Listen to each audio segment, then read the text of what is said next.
When we consider the global legal environment, we must consider the regulatory frameworks and the enforcement mechanisms and authorities associated with the law.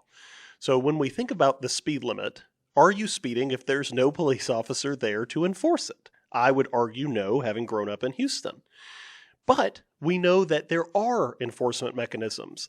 And when we talk about the Foreign Corrupt Practices Act, we know that the SEC, Securities and Exchange Commission, as well as the Department of Justice, DOJ, share enforcement capabilities, and sometimes actors who may be subject to penalties or are likely to be found to have offended under the Foreign Corrupt Practices Act as amended may reach out to the SEC to pay fines to avoid the DOJ's criminal enforcement under that statute. When we think about sanctions globally, there is a patchwork of global entities that have limited international or interconnected enforcement authority. It's very nice to see the United Nations facility in New York City with more than 190 flags and nations and states represented from Algeria to Vatican City to Zimbabwe. However, the United Nations relies on its member states for enforcement capabilities. The Security Council has a permanent series of members who are nuclear powers, including the United States, China, and Russia, who often have competing interests, particularly in the economic and commercial sector.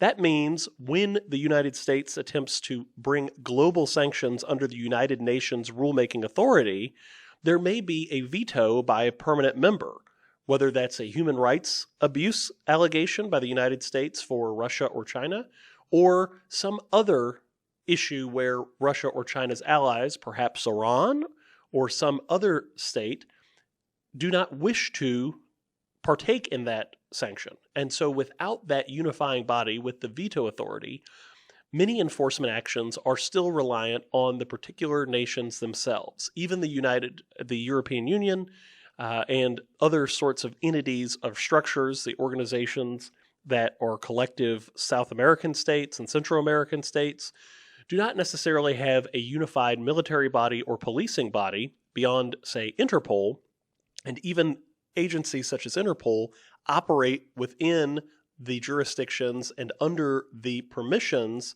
or lack thereof of participating states. This is important to consider because your legal enforcement ability will impact your development of contracts and your realistic assessment of what sorts of remedies may be available to your employer.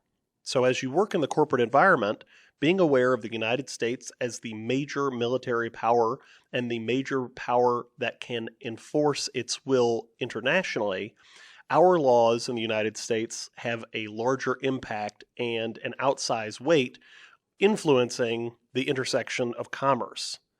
Recognize that whether it's our aircraft carriers or our nuclear weapons, many entities are hesitant to run afoul of the United States, at least directly. And we do recall instances such as when we had sanctions against Iraq and France, purportedly one of the United States' allies, was purchasing oil from Iraq on the black market. Similarly, we see India and Pakistan purchasing oil and other resources from Russia, despite U.S. sanctions against Russia. And these sanctions and embargoes may change throughout time.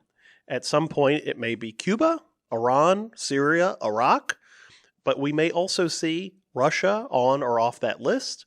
And there are other countries that may not have specific sanctions or penalties associated with doing business, but we know that they are, for instance, in China, there is a recurring instance of intellectual property disregard. So that is, in China, you may be less protected with trademarks, patents, or copyrights than you would in other nations.